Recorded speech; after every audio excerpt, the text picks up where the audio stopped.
Good afternoon, everybody.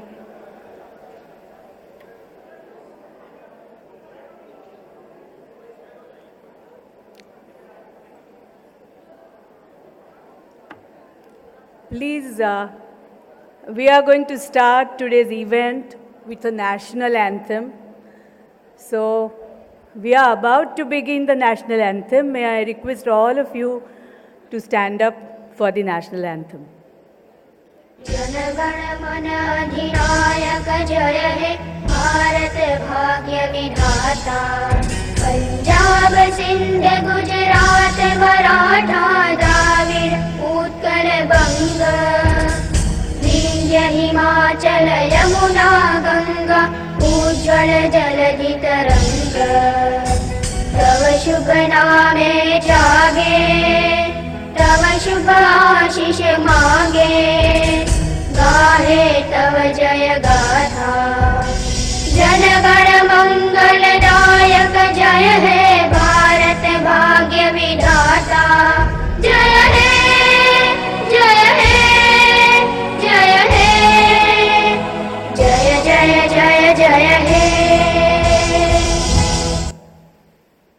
Thank you.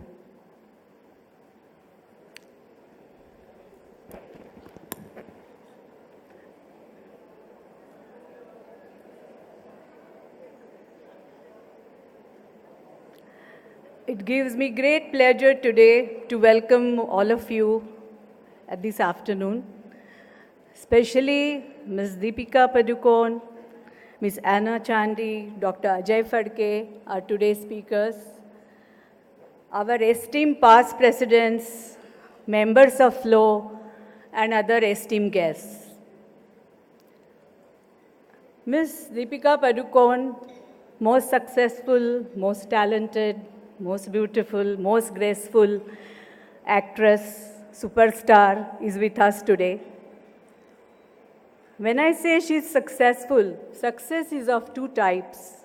One success is of material things, like name, fame, money. And the other success is what value you give to the society, what addition you do to your family, your neighbors, and to the society, and especially to those people whom you never meet. With her candid interviews and her NGO, the Live, Love and Laugh Foundation, she is giving this values to the society. This is addition. And with her saying all this has given a lot of strength to many people to come up and stand up to their imperfections and go on with the life. And that is a real success, to make a value to the society.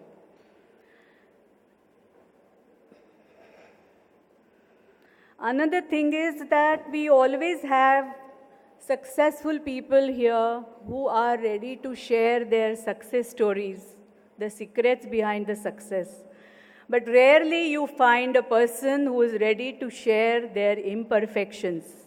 And that is really very creditable for someone to share their imperfections with all of us. And the topic of today's session, finding beauty in imperfection, says it all. At FICCI Ladies Organization, the largest women organization in South Asia, we always strive to empower our members and women in general. Today's event is very important because we are talking about the mental strength. A person who is happy is always a good entrepreneur, he's a good executive, he's a good homemaker. So being happy is most important, and having a sound mind. Happiness, they all say, is a state of mind. It's your mind which says that face the situations which the life gives in front of you and go ahead. And therefore, for anybody to be successful and creative in his career or her career, having a sound mind is very important.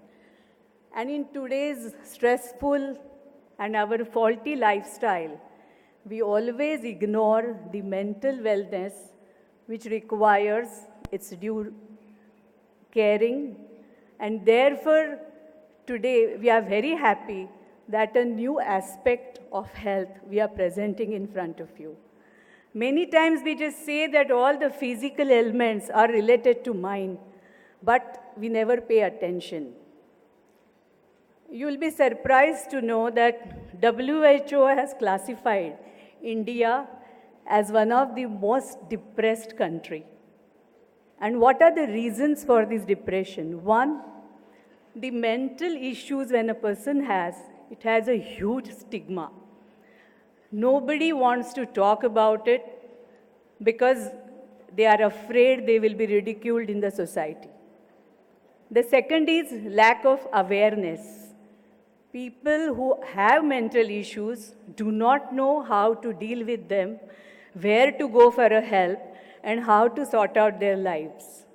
And the third is lack of qualified doctors, lack of qualified practitioners. When a patient with an issue goes to a doctor, if the doctor is not comfortable with the doctor, he just backs out and he doesn't want to go ahead. So today, before we start our main event, we are going to invite Dr. Ajay Phadke here, who has developed an app, Write a Thought. The name itself, it says that when a person is trying to seek help and if he's afraid to face anybody, writing is very helpful.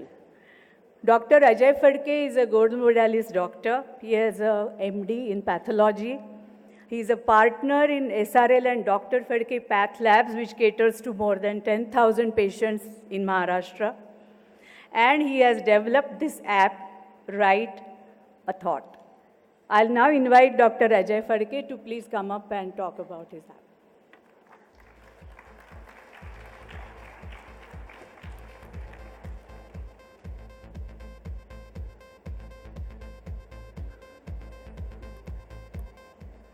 Good evening, everyone.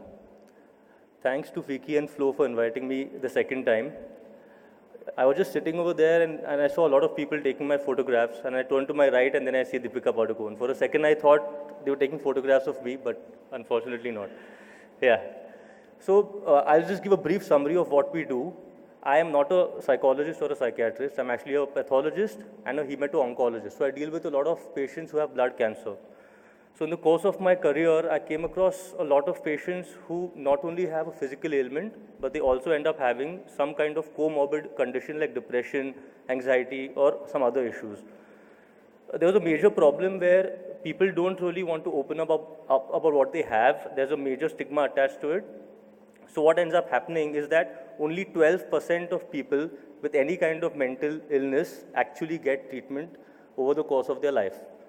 So I thought to myself that there has to be a better way for people to bypass the stigma and actually get therapy online. So we came up with the concept of Type of Thought, where we allow people to talk to therapists via text, video, or phone calls online. We've been operating this for the last 3 years, and so far we have catered to about 150,000 people. Most of the people, actually the ratio of the gender is skewed towards women. 60% are women between the age groups of 20 and 45, while most of them come with relationship problems and marital issues. The second most common problem which we actually come across is depression, and the third most is anxiety. So what we realized over a period of time, as Mrs. Mahekar said just now, India is the most depressed country in the world. The number of depressed people in India is equal to the population of Japan. We have more than 20 million people who undergo depression, more than 15 million people who undergo anxiety, and only 12% of these people actually get treated. So once we started Type of Thought, we are one of 7 other players in this field. The industry is still a very, very nascent field, but all of us have to understand that the first step which we have to take towards treatment of any medical condition is knowledge, awareness, and abolishment of the stigma associated with it. So I would like to encourage all of you and all of us in this place here that whenever you come across someone who you think may have a mental illness like depression or anxiety, please do not fear them, because in fact the Live, Love, Love Foundation actually did a study recently which actually shocked me. They studied over 13,000, they took a survey of 13,000 people in India. 30% people, around 30% were actually supportive towards people who had some kind of mental illness. Almost half of the people were actually apprehensive about dealing with people with a mental illness, and around 25%, which is 1/4, were actually fearful of them. They also thought that people with mental illnesses should not be given any kind of job or should not really be there in the workplace. They thought mental illness is a communicable disease like TB, for example. So there are many myths in this, in India especially, in spite of us being a very young nation and a very large population of people having mental illnesses. So we have to work very hard to dispel the myths and make sure that people who are close to us actually reach out to therapy. So I know you would like to hear me for the next 2 hours, but without further ado, I think I would hand over the baton to somebody else. Yeah, but it was a pleasure being here. Thank you very much. Yeah. May I now request our President, Ms. Pinky Reddy, to escort our chief guest for the day, Ms. Deepika Padukone, Ms. Anna Chandy, to the dais.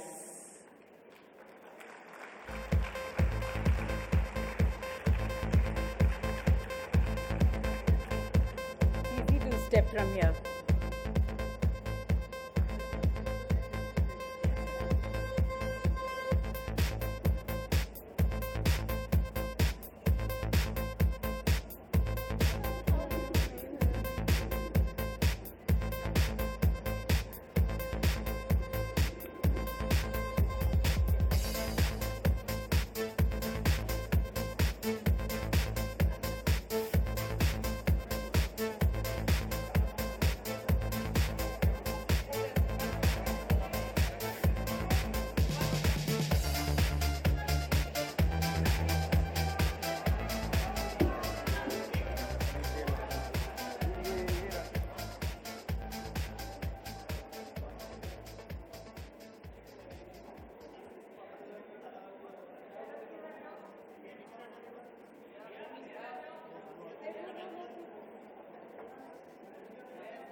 governing body. Yeah, I've got past presidents. Yeah, let's start. May I request all past presidents to please come up on the stage for the photographs? And then the governing body members Presidium. and presidium. First, the secretariat. Can you have May I the request the secretariat first, also to please? come for the photographs, please?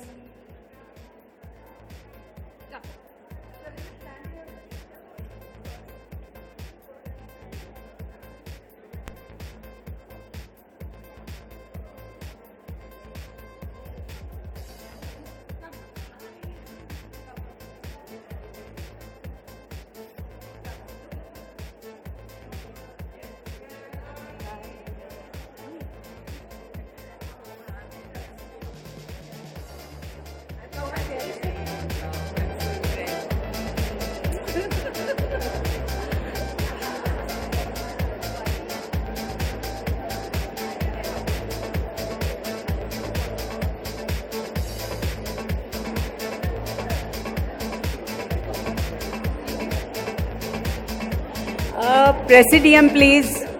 Presidium, please, for the photograph.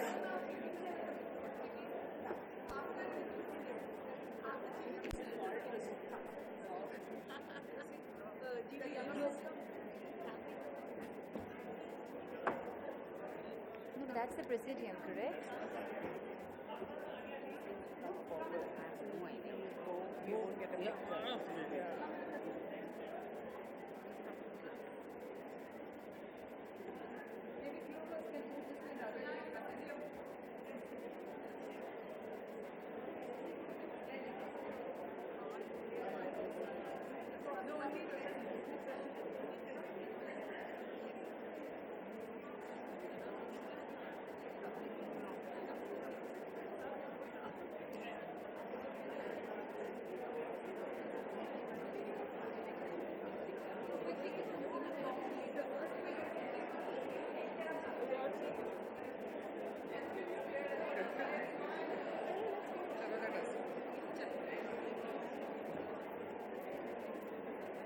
Come on, quickly. Yeah, quickly. Let us felicitate first our guest today. May I request on the stage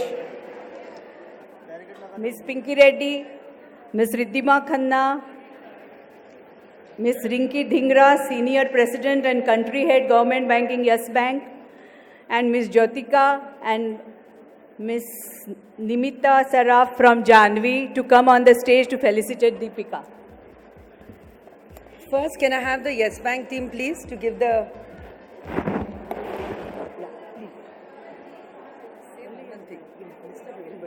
Yes Bank, then come Janvi. Okay. Then we talk.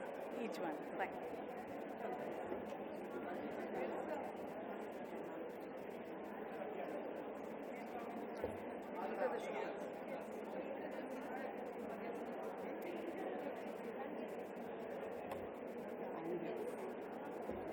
This is what I'm supposed to do. Okay. A green certificate and a memento from the Yes Bank to Ms. Deepika.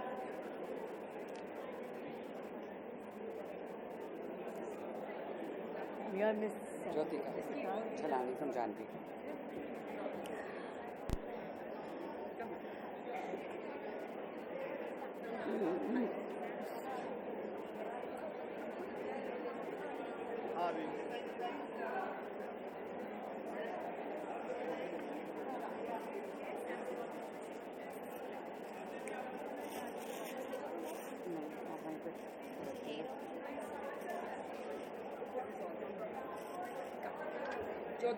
Ms. Jyotika from Janvi.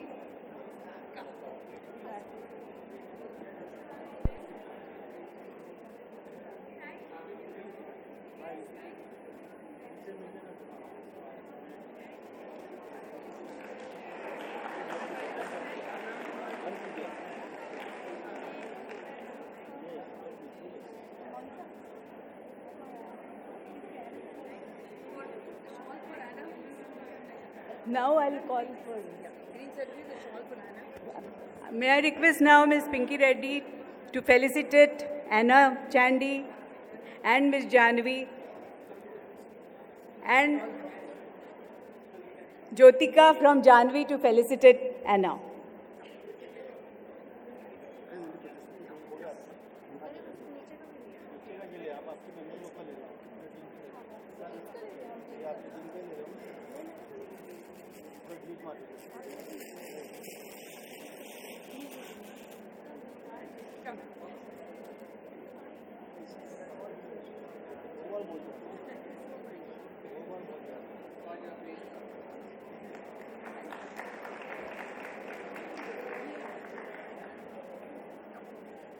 May I request Ms. Pinky Reddy to felicitate Dr. Ajay Phadke with a green certificate and memento.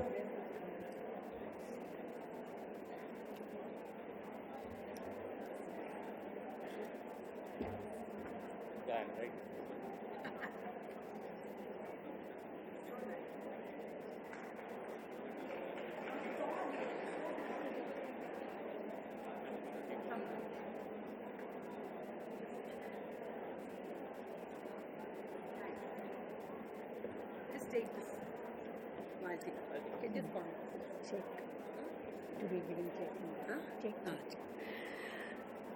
May I now request Ms. Pinky Reddy to hand over the check to Ms. Anna Chandy in favor of the Live, Love, Laugh Foundation, our small token contribution for the good cause they are pursuing.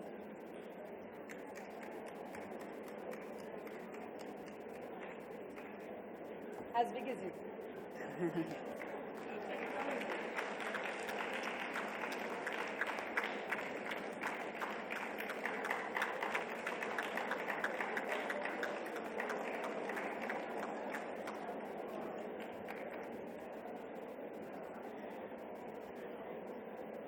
I'll request Ms. Pinky Reddy now, our President of Flow, to give her welcome address. Whew, I'm tired already. Thank you, ladies and gentlemen, for being here. I know it's a very far away venue from the city, but I'm really overwhelmed that all of you are here this afternoon. Thank you so much.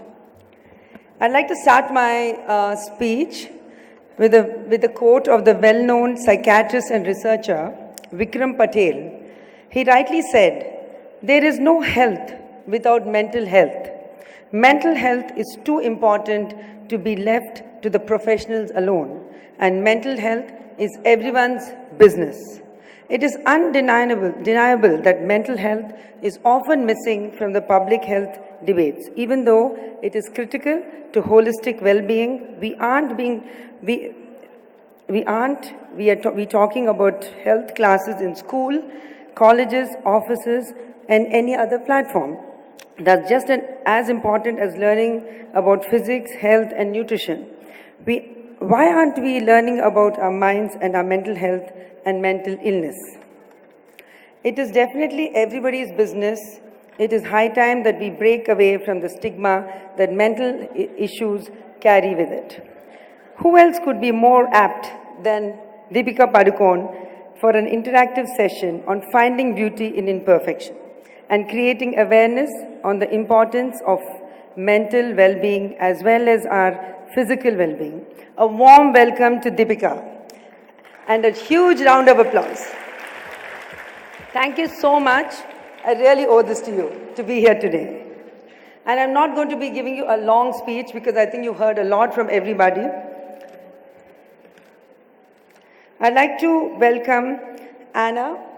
Anna is really wonderful. I haven't met her, but I've just been on the telephone and I feel I've known her forever. So today I was really looking forward to meeting her. And I think, I've heard Deepika's mother, Ujjwala, talk so highly about her. She's like family for them. So now you both are become FICCI family. Thank you so much. And I think I'm going to start, open the forum for the evening. Thank you so much.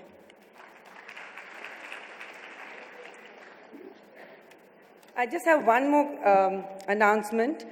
Shwek is part of our FICCI. We're having an exhibition on September 19th and 20th, so I request all of you all to surely join in. Thank you.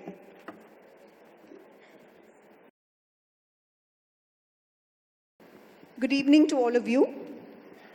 It's really wonderful to see such a large audience. And I'm also happy to note that there are both women and men in the audience. Thank you for that. The foundation has come a long way in 3 years. And we're really happy to be here because I think it's significant to us that we've been invited to these, various group events, and for that is the significance that somewhere the conversation has begun in the field of mental health. It was a conversation that began with Deepika, and though I know her very well, I have a personal admiration for her because she really, to me, has modeled guts. So, when we were thinking of a theme, we brainstormed and we thought that the theme, finding beauty in imperfection, would be apt for this evening. The dictionary meaning of beauty is that it gives a perceptual experience of pleasure. And Deepika is in an industry, in a profession. I'm not kind of targeting the industry or profession, but that seemingly stresses on beauty and perfection. And at the time, in the height of her career, she shared her episode of having had depression. So seemingly, she shared an aspect of imperfection, and that was what we were going to discuss today. So Deepika, at that point, when you decided to share something that seemingly is imperfect, because mental health is in a sense full of stigma, what was it for you?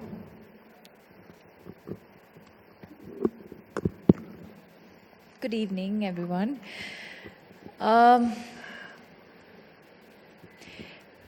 To be honest, I think for me, coming out with my experience and sharing it with the world really was, I think, more about just being honest. I don't think that at that point, 4 years ago, I didn't think about it as being brave. I didn't think that it was going to be revolutionary. I just felt like it was important for me to share something that was very, very personal to me, something that had, changed my life, and something that I felt had a lot of stigma when I was experiencing it. There was a sense of, there wasn't too much awareness. So even people around me, I think, weren't very familiar with what I was experiencing or going through. And there was also this feeling of maybe we should, not talk about it, keep it hushed. So there was a lack of awareness. There was a lot of stigma. But for me, the coming out was really to just share an experience that I had been through that had impacted my life so much, and really just being honest. I think that's really where it came from. And of course, you were a part of my recovery process in a very, very big way. Anna Chandy was my counselor, still is. And I think for me, I remember telling myself and all of you around me at that point who helped me on my, through my journey to recovery, that by sharing my story, if I can save even one life, I think I think the purpose is right, is in that. And I'm happy that today we've been able to create this kind of impact. The fact that today we're sitting here in the capital of our country with such strong, powerful, influential women, having this conversation itself, I think, is a huge step in that direction of change that I think our country really needs to see. And, we're definitely headed in the right direction, but I think we still have a long way to go. So now I'm going to ask you, Pinky, after a few conversations, what struck me was that in today's India, lots of us women, we wear multiple hats, and therefore we play multiple roles. And you talked to me about that, about the multiple roles that you play, from a homemaker to a businesswoman to the president of FICCI Flow, just a few examples. And one of the things in the Indian context that we've noticed is that all of us women, including me, we try to be perfect in every role that we play. And we spend so much of time, effort, and energy and in trying to be perfect. So I want to help you share with us, what are your thoughts on, perfection and being imperfect?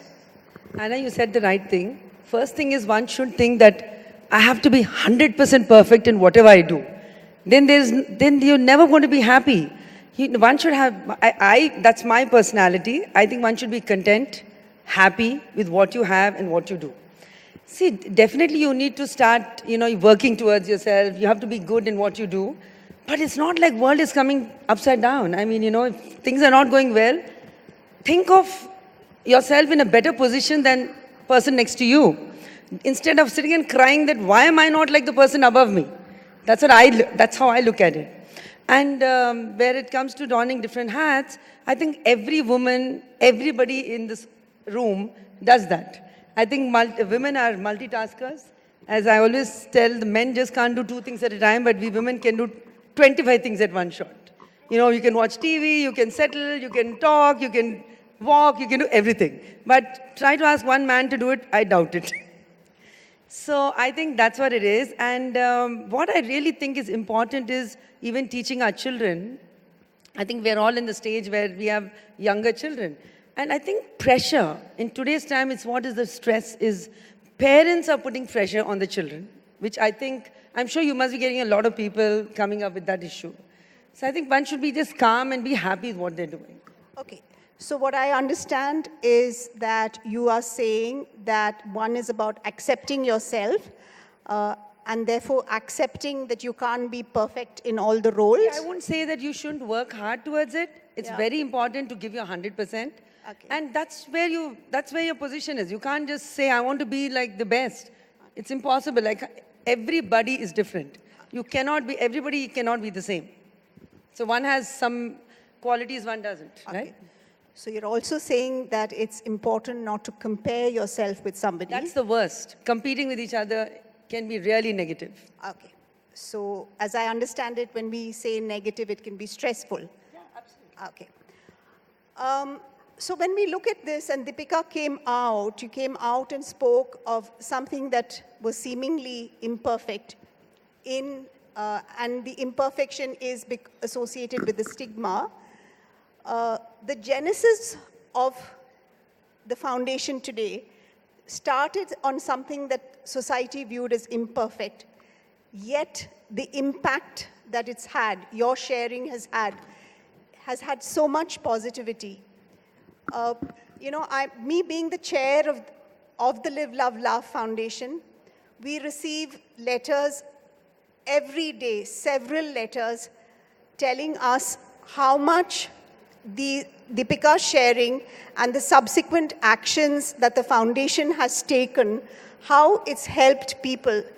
And this is not just from urban people, it's from both the urban areas and the rural areas.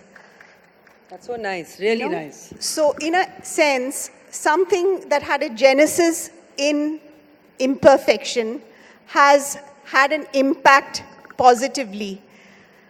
So Deepika, maybe you could tell us what really drives you now to spend so much of your time, your energy, and the way you engage with us at the foundation to build this foundation and really to shape the conversation where India becomes an inclusive society. And when we say inclusive, where people who are suffering from different forms of mental illness are included in mainstream society. So what really drives you to give so much energy? Sorry, I just want us to go over for everyone in the room. I think it's important for us to set the context and actually take a minute to explain what depression is. Okay, that's a good thing. So how many of you know what depression is? Hardly. That's shocking. 20. So we actually see, in this audience, we see only about 20 hands up that they know or they're aware of what depression is. So would you want to, I'd actually like to hear from you, from one of you, what your idea of depression is, because I really want to understand and maybe help set the context, because I think that's really important. I think it's important. Sure. Can we give the lady a mic, please? Maybe you should start with the board. See something, what exactly, how would it work? The little that I know, I would share it with you. I'm Nutan Bhargav, one of the FICCI and Shrek members.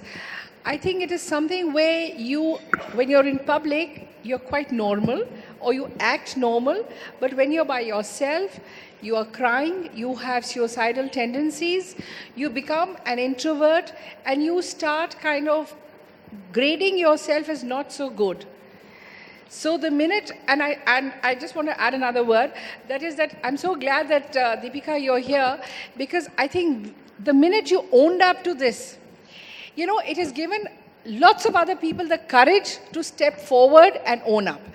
Because in India, unfortunately, depression, alcoholism, drugs is something that we shoo. We don't speak about it. We totally don't want that person coming in our social gatherings. And for some reason, we are not gentle towards the person. We don't think it's a problem. We immediately say, oh, so-and-so is not good, it's bad. Whereas abroad, it is taken in a different way. It's an illness. And they're trying to deal with the illness. Here, we don't deal with it, we just oust the person. And like a lot of the brave people like you who have come up and owned up that when they were children, they were raped or were misbehaved with, that has again given a lot of us the courage to come and own up. All these years we were quiet about it, but thank you for being the figure who owned up and added courage to the whole thing. Thank you. So yes, I think partly, that's what it is. In layman's terms, of course we have Anna here who can sort of maybe give us a slightly more clinical understanding of what depression and anxiety is. But I think the symptoms really are feeling low emotionally for a prolonged period of time. There's a big difference between feeling sad and feeling depressed. Sadness, I think, can happen can happen more often, and I think, correct me if I'm wrong, but it's more of a passing emotion. So I think it's very important for us to recognize the difference between feeling sad and feeling depressed. They're very similar, but actually very, very different emotions. When you're depressed, you actually feel it for a much longer period of time. If I've heard the professionals speak, if it's a sadness that you're feeling for, I'd say, I think over 2 weeks, it's good to do maybe one of those tests that you have online or visit a counselor, as a first stage to just understand dealing with your feelings and emotions. You feel lack of drive. You don't feel self-worth. You don't feel like there's no motivation to do anything. There's no motivation to get up. There's no motivation to to life, basically, and I think could even border on, suicidal tendencies. Now, why does that happen? I think it's important for us to understand that it's a clinical condition. I think a lot of people believe that depression is self-inflicted, depression is bad karma. Why does so-and-so have to be depressed when you have everything in the world? Depression can happen to anybody at any stage in your life. Again, it is a clinical condition and it is completely treatable, it is completely preventable. I think if we're people who are aware of our mental health, you can even prevent going through depression and anxiety. And I think it kind of starts in stages. You actually start with anxiety, which then I think eventually leads to depression if it's not treated at the anxiety level itself. Fortunately, in my case, I didn't know what I was feeling or experiencing or going through. And fortunately, in my case, it was my mother who was my caregiver and recognized very early on my symptoms of just crying and breaking down, not feeling motivated anymore, not knowing, why I wasn't happy in my life anymore. And she's the one who sort of took me to Anna, who was my counselor, who immediately over the phone through my voice recognized that I needed medical help. So I think just to set the context, I hope this is slightly more clear. Deepika, if I may add, as you said, your mother felt that there was something different in you. I think each one of us here day to day saying, oh my God, my teenage kids, they're so irritating. They don't come out of their room. They're just low. They're like, why don't you do this? I don't feel like. So I think the hormones also play up. I think, isn't that also a reason also for depression? So one of the things that happens is when adolescents show signs of depression, very often the symptoms show up as behavioral issues. But there will also be other symptoms that have not been recognized. I just want to tell you, because there were only 25 people who raised their hand about depression, when we were conducting the survey, and we conducted it in both the metros and some tier 2 cities, I was shocked when I heard statements like, people get depression when their parents have not given them milk to drink when they were children. That's crazy. Or, there was somebody else who said, you don't need psychiatrists and you don't need mental health professionals because my mother is the best psychiatrist. And the mother will make some concoction of, and it will be cured. So these are not, it's a myth that these are coming from rural areas. These were coming from urban India. And it's again important to understand that in our day-to-day language, when we say I am depressed, what we are conveying or communicating is I'm feeling sad. I am depressed, which is clinical depression, is very different because depression is a mood disorder. And the worst thing you can do to somebody who's got clinical depression is to keep saying, be happy, go for movies. It makes them feel worse because it's beyond their control. So I guess they need to be treated. Absolutely. It's not like a change of scene or change of, situation. No. So I think, rightly as Deepika said, we needed to, it was good that we checked how many of you know, depression. And so I hope you get an understanding. And of course, if you need more information, please log on to our website. We have all the information, and we also have, questionnaires that will help you understand what depression and anxiety are, because they're sisters. They normally come hand in hand. So a few days ago, Deepika, I was reading one of your interviews, and in that you said, I don't remember the question, but one of your responses were that you think that your performance in Piku probably was much better or more stellar post your episode. And so that's one area where you feel, where you shared how, sharing and the being open about your imperfection has kind of, in a way, helped you or promoted your evolvement.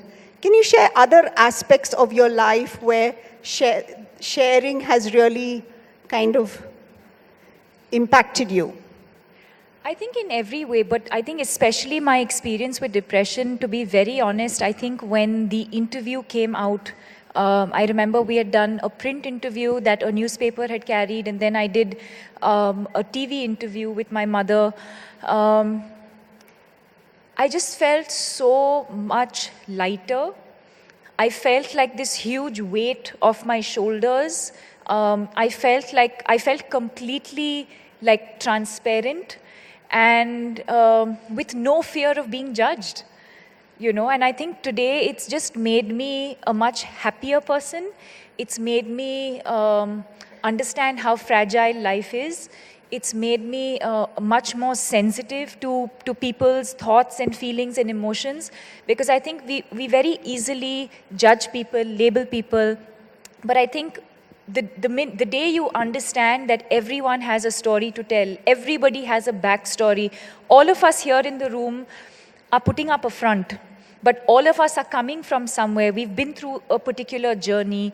So it's very easy for us to just pass a judgment and say something about someone. But when you actually understand what someone has been through, I think it just makes you a lot more aware of the people around you and your own feelings and emotions. In fact, my experience has also today taught me simple things like my breath. When I start feeling anxious, I feel a knot in my stomach. I immediately know that I need to take care of myself, control my thoughts, maybe breathe better, maybe sleep more. But it's created so much more awareness about my physical well-being. And, because it was such a bad experience for me that I think I'm always aware today. And, obviously that fear of slipping into it again, I would never want that, experience again, obviously. So I'm always aware of my thoughts, my feelings, my emotions. So it kind of makes you more aware of yourself. So if I can just capture a few words that you were saying, was one, how you've become very authentic about yourself. You've become very aware of your body and your breathing. And I think something that's very important that Deepika said, especially for all of us women, I'm not saying it's not important for the men, and you speaking about self-care. Yes. How important it is for us to be, engaging in some form of self-care, whatever we think is good for us. And therefore, what you're saying is that this sharing of an imperfection has actually brought about so much positivity in all aspects of your life. Yeah? And I think self-care without guilt, and I think women have a tendency of feeling a lot of guilt when, we were talking earlier about playing different roles, and we're always trying to be perfect in playing those multiple roles. So I feel like it's important to take time for yourself and do that without guilt. Because even a spa session, maybe once in a while, you're always thinking they're saying, oh God, in one arm I have to pick up my kids from school, and then my husband's going to come back, and then. So even that moment that you take for yourself, I think you're constantly worrying about somebody else or doing something else. So it's really okay to take time for yourself and do it without any guilt. If I may add, as far as I know Deepika, she eats very well, she exercises very well. We were together for lunch and I'm like, I should take a picture and show to people that even Deepika eats a lot. I love eating. Food So I think it's very important, like, you're eating, oh God, I'm eating this, I shouldn't be eating this. That again is a very negative. Sure. You eat it, it's okay. Don't eat the next meal, simple as that. Yeah, and that's really, actually Deepika's shared something that we both have in common. When we go and we are in a new place or a new hotel, both of us are always looking around to see the spa. Is there a spa here? Because we both, that's one of our favorite kind of Self-care. unwinding self-care places. So Pinky, now Deepika has, shared something. So have you ever thought of what you do for self-care? I think for me, for self-care, as I said, it's important to take care of yourself, sleep well, eat well, exercise well, all that. And I think mentally you should be a very happy person. Okay. And stop, that's what I do. Never feel negative for others. Don't feel insecure about others. That gets you down even further. I think one should be if somebody is doing well, just be happy for them. Don't feel like, why can't I do better than them? That jealousy, that really pulls you down. Okay. That's what I think. Okay. So Deepika, what is that one message you would like to give the audience in each of them finding beauty in their imperfection?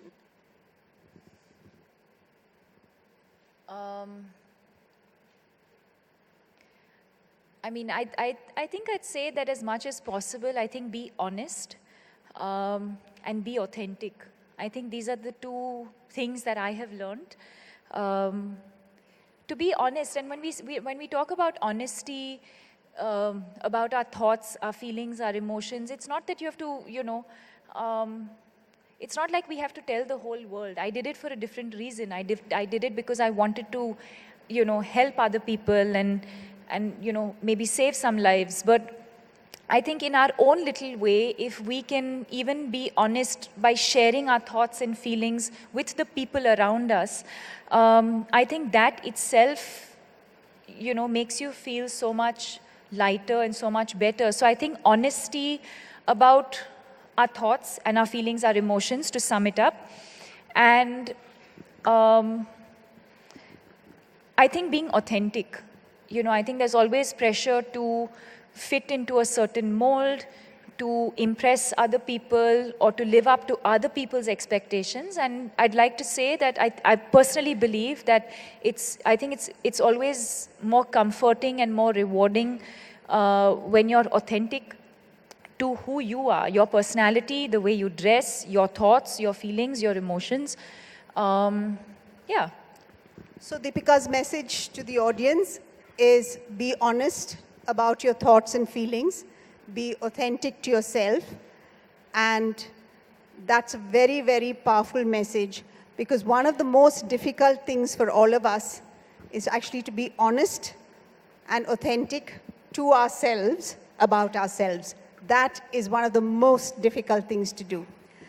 Coming to you, Pinky, what is it that you, as the chairperson and the head of the National FICCI Flow and other members, what are some of the things you think you could do for India to reduce the shame and stigma, especially considering women are more prone to depression than men?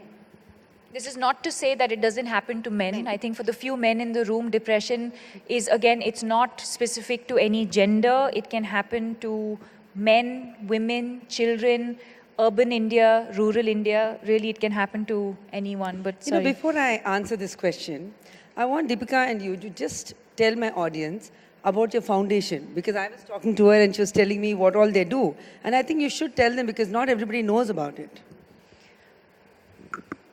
The foundation we set up in 2015. It's been 3 years. We've just about completed 3 years. And over the last 3 years, our single-minded focus has been to create awareness about depression. Like you just saw in this room, not many people were aware of what depression and anxiety is.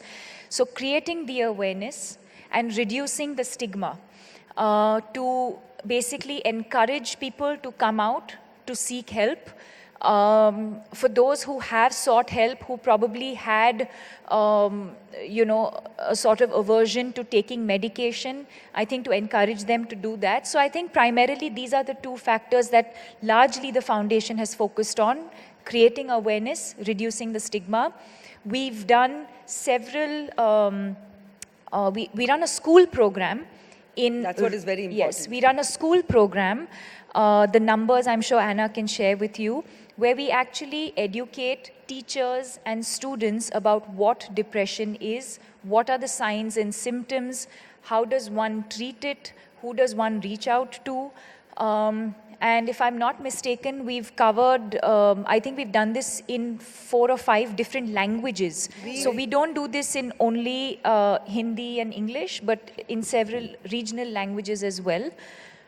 We've actually, we've covered 6 states and both Hindi, English and the local language according to what is required. We've done some more stuff. We released India's first mental health digital campaign, a digital understanding called Dobara Pucho. We also, our website has one of the first comprehensive databases for mental health professionals, which is pan-India. So if you go onto our website, you can see that. Along with that, we actually have now slowly and steadily started going into advocacy. Advocacy really in the area of educating the general public about mental health, the importance of mental health, the importance of understanding it, and we've also done small digital campaigns where we've actually given signs and symptoms. We've shared with people what the kind of loose words people use, which actually increases stigma. So that's what we've done in 3 years. We hope to do much more, and we can do much more if we get much more support. And as Swati said in her talk, it's very important to understand India and the context of mental health, because India is a young nation. And when I say young nation, the average age of the Indian is 31.9 years. And depression, very often, it surfaces in people between the ages of 19 to 40. So it actually comes in their most productive years. So when this goes unrecognized and when this is not treated, we are impacting GDP. And this is not just about urban India. This is about rural India. So each of us, we need to be cognizant of the fact that mental health is wealth for India. And we have young children.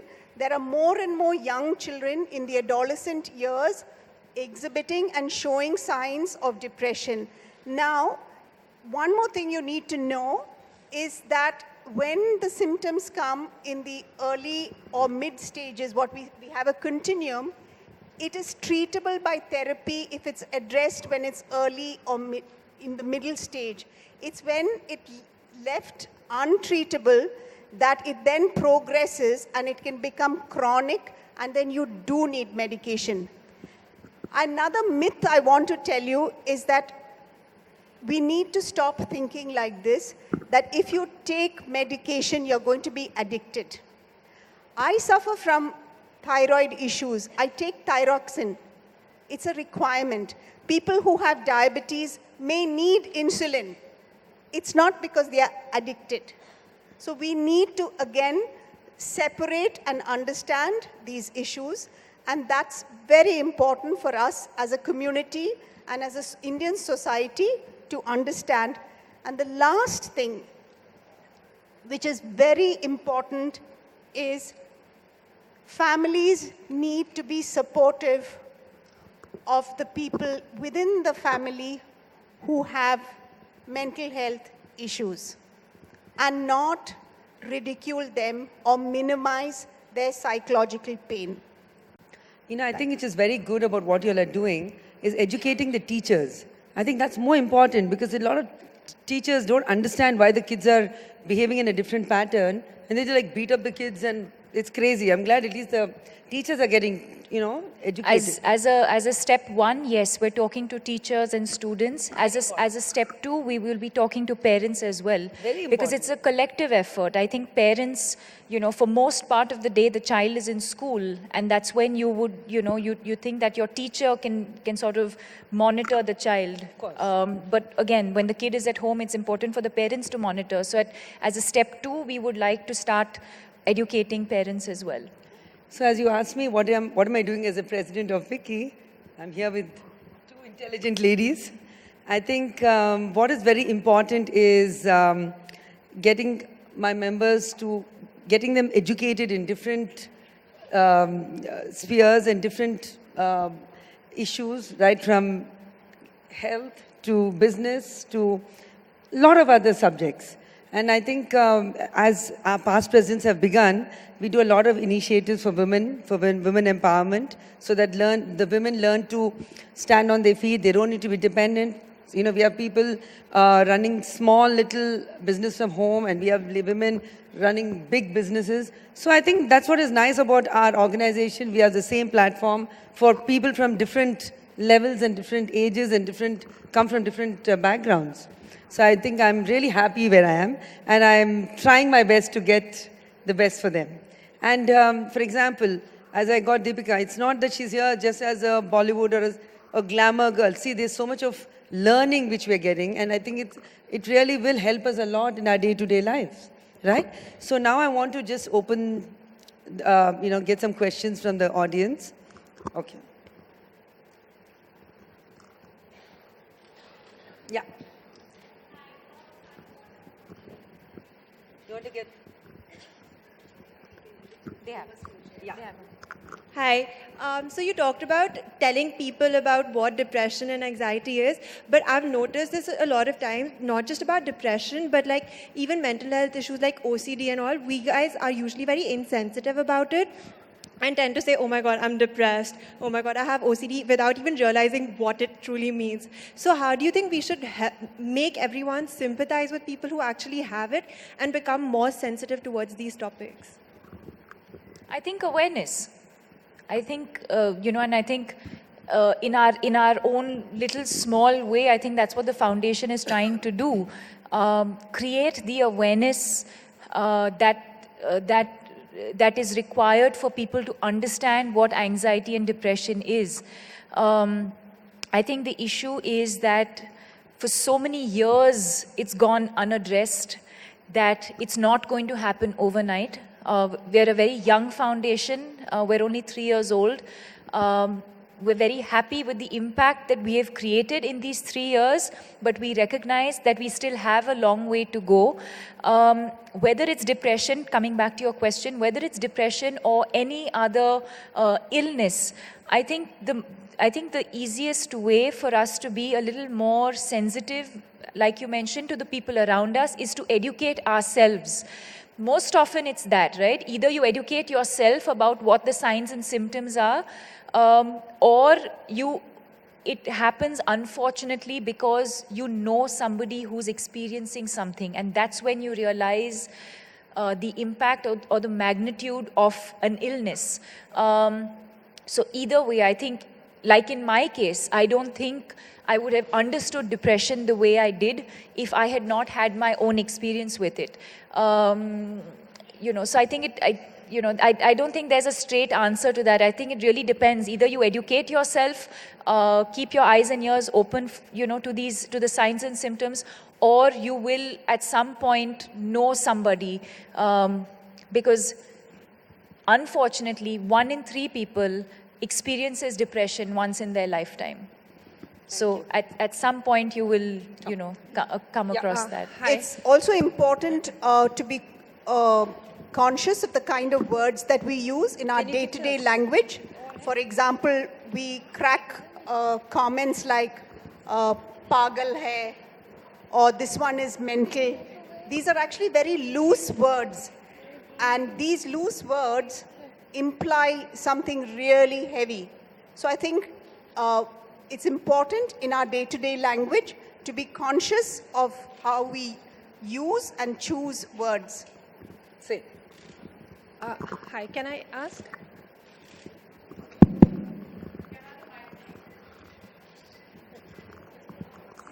Okay, let me ask since I have the mic with me. I have two questions. One is there a trigger? Like, does a person have to go through any difficulties to experience depression, or it can just come randomly to anybody? And the second question is it hereditary? Like, if you've seen your mother or grandmother or someone in the family go through it, is one more prone to it? Okay, so there are two answers. Some of us are predisposed to any illness, and when we are predisposed, in addition to that, if we have traumatic events, they can trigger, as you say, an episode. Now, the next question just like many illnesses run in families, yes, there is both what we say nurture and nature. That is, there is an aspect genetically and there's some environmental impact. Thank you. Hi, Deepika. I'm Dr. Pallavi. My question is for you. There has been a lot of talk about the awareness, which have been very beautifully discussed. Now, in a country like India, where we have more of a denial, okay? If the denial is not there, there's a sympathy. So what is your take on sympathy versus empathy in a patient of depression? Because there is less discussion about empathy being discussed here. So what is your take on sympathy versus empathy, rather than just accepting the things and, counseling or sympathy with it? I'm not clear about your question. Empathy means specifically acceptance and hearing the patient out, which is completely lacking in our society. We are either denial, oh, it doesn't exist, or, oh, poor, she has a depression. Now, what is your foundation has a take on teaching the concept of empathy to the teachers, that you have to keep your ears out to the patient of depression and even to the family members? I think we do have that. We do that. The programs that we run are two separate programs for adolescents and children and separate for teachers. Now, coming back to what you said about empathy and sympathy, I think empathy is a learned skill, okay? And therefore, you can learn empathy only when you have the awareness. Correct. And that's what we're doing. So our idea is that when we build awareness, the next phase would be development of teachers in empathetic skills. What about teaching the family members, which is the first, Yes. No. So we look at it differently. It's not that we're not teaching family. We're in preventive work. Because we're a young organization, and when I say young, we're 3 years old, we started with different target groups. Now that we are working with children and we are working with teachers, we are now started, to plan to work with parents. And the thing is that we have to work collaboratively with all the stakeholders. So we can't just work with children or parents. We have to work with various stakeholders. Being young, we are slowly beginning each aspect. Thank you. Thanks, Deepika. Thank you. Just one last question. Hello. I have a question. Can I ask a question this side? Nobody can see me. I have a question. If you identify a close family member or a friend who is suffering from depression, how do you convince that person to go to a counselor or, to seek help? Because more often, the way you define depression, I see a lot of my friends and family people who are probably in that vicious circle but are not accepting of it. And how do you convince them to seek help? That is a process by itself, especially because of the stigma, that there are two things that you need to remember, that you can actually tell them that they need professional help. In our country, it will take some time for them to actually come to terms with that. And the reason being, both counseling and psychiatry or any mental health professional, because of the stigma associated, you don't want to be even seen in their professional spaces. So I think part of that is we have to work around the stigma about that. Now, me being a mental health professional myself, let me tell you, this is something lacking in India which everybody needs to know. World over, any mental health professional, whether they're a therapist or a counselor, they go to therapy themselves. Okay. And therefore, the reason that they go to therapy is they also deal with their own issues.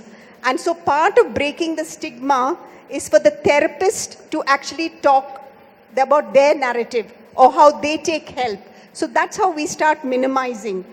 So it's a whole process. Very often when you see somebody suffering and you would like to help them and you share with them to seek professional help, it takes a while. For example, we are at the end of the event, but it took a while between both of us, between Deepika and myself. It's not easy. I think to come back to your question, I think it's definitely not. I think it's a very, very valid question. I think it needs a lot of very gentle convincing, because there is the stigma attached. So even if the people around recognize the signs and symptoms, not often will the person who's suffering accept that they need to see a professional. You have a very valid question, but I don't think you should give up. I think you have to keep trying and gently, maybe every day or every few days, very gently convince them to seek help. And I guess if that's still not working, at least be around. I think it's important to be around people who you think have a mental illness and not leave them alone, because it can only get worse. No, but I think you need to credit, major credit to Deepika and her mother, because see, she's taken her daughter to a doctor. But her being a celebrity, a well-known in the position she is in the profession she is in, it isn't difficult. It's very difficult to come out and say that this is what happened to me. I think a huge applause for her.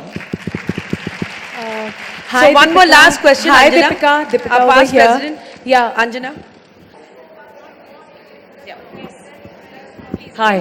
Can we have the mic there, please? Anjana. Hello, I'm Anjana. She's the past president. I'm one of the past presidents. I'm here. I've seen depression very close up in my family, and I've seen 3 kinds of depression. One is a bipolar disorder, where you have your mood swings, and it comes overnight. It's not in your hands, and that's a clinical depression for which you surely need medication. So that's out of your hands. Then another kind of depression is that when a person feels inadequate and feels that she is not up to the mark what her own expectation is, and that leads to the depression, which is something which perhaps doesn't really need medication, but requires counseling or psychiatry or whatever. And then the other is where you have a trigger and something, circumstantial. So depression really is not suo motu, just one kind of feeling and so I just wanted to share that. And is it correct that there are different kinds of depression? Depression is, yes, absolutely. It's very complex. It's very complex. The symptoms vary.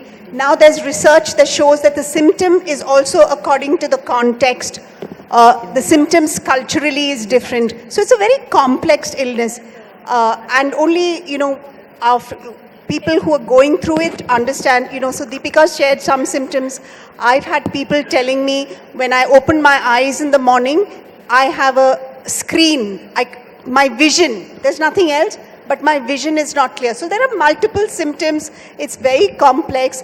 And I urge all of you actually to really log on to the foundation website and get some information on depression and anxiety. That's all.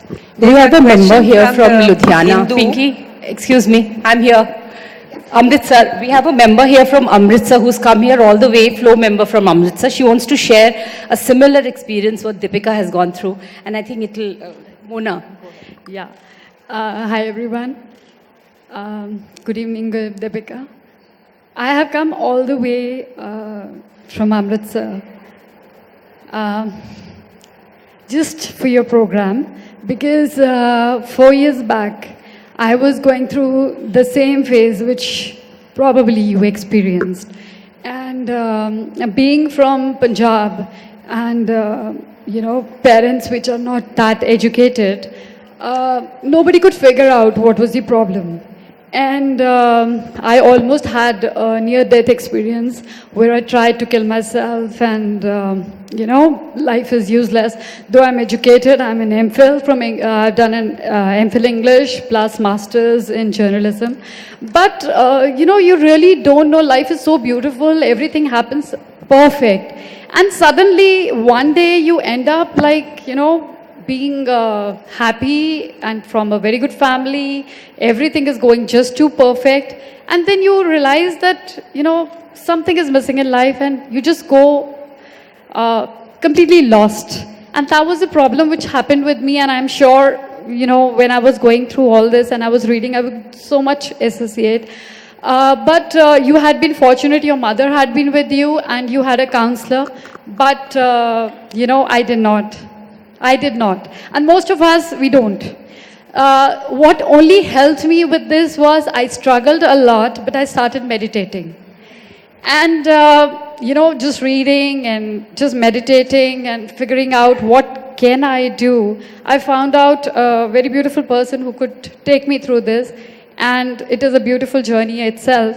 And today I feel so proud because I joined Vicky they're back in Amritsar, and we are the first chapter. Pinky launched it. And we were so enthusiastic because, there is a scope of bringing people like you, topic like, we're struggling in life. So they're coming. So thank you so much for giving us this platform. And my coming here today Thank you for coming here. And just to see you and tell you this, that, it's beautiful, life is beautiful. Each one of us have a beautiful life. Okay, I just have, thank you so much. We're running out of time. Thank you. And I'm just going to ask this is a question from the press, Hindu, Mr. Ali Khan. One of the biggest challenges that the youth today is facing is how to strike a balance, work-life balance. As a youth icon, how do you think can one balance the professional and personal objects of life in today's challenging work environment?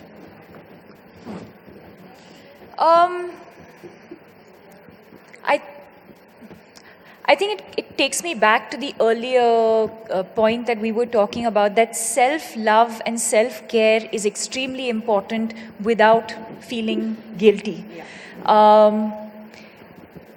There's also a sense, especially in our country, where we don't respect other people's space, right? So we tend to work over the weekends, we tend to work in the middle of the night, we're constantly connected to our electronic devices.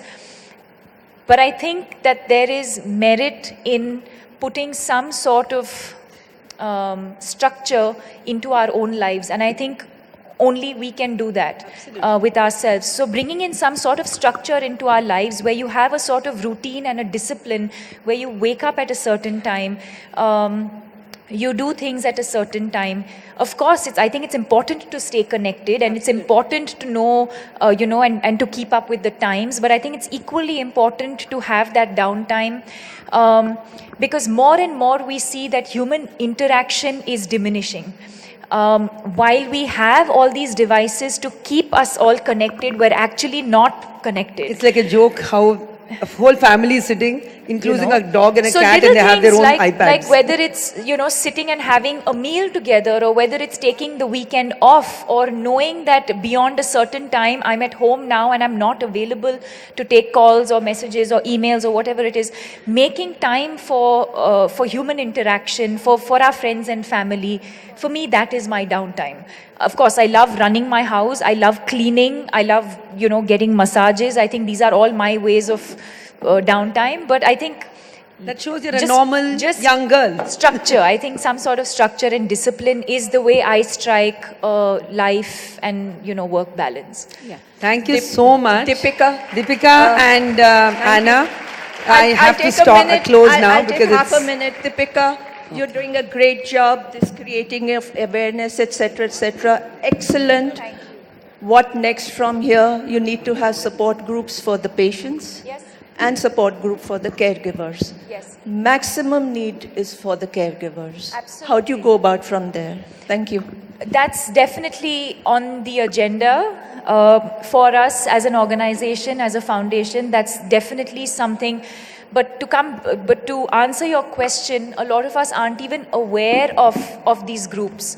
So we're going to have to start from scratch and make people understand the purpose of these groups, what do these groups do, and then sort of take off from there. So yes, like I said, we have a long way to go as far as awareness is concerned, but definitely groups, help groups are definitely part of the foundation's agenda. Okay, I'm really sorry I'll have to close the questions. I'd like to thank Deepika and Anna, Brian, Anisha, Karishma, the whole team of Deepika have been fantastic, who've been here. I know she's middle of many, many things, but she managed to come here a few hours here. Thank you so much. A big, big thank you to Yes Bank for being our support. And they're, I think, more like family for me now. Thank you so much. Jyotika, thank you for being with us. I'd like to thank all our sponsors and my members. Thank you so much for being with me. And all my friends and my family for supporting me. And the most important is my secretariat in Flo and Vicky. They've been fantastic. They've been working tirelessly. And Vicky for their support. And my presidium, thank you so much for being with me. And did I forget anybody else? Thank you. Okay, thank you so much.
You know, most of the guys are wearing. We were walking in. I was like taking pictures. Yeah. Sorry. walk ला रही हो मेरे घर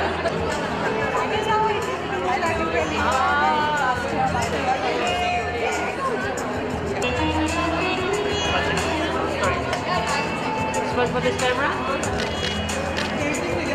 Thank you. Thank you. Thanks, Income.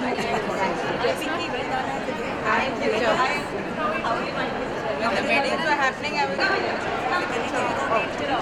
right floor.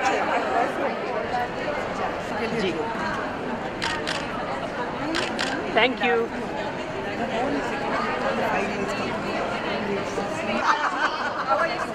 I said, he's so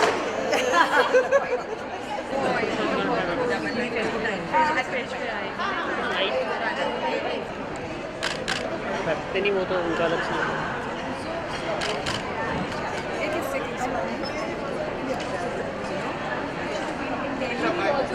ठीक है ma'am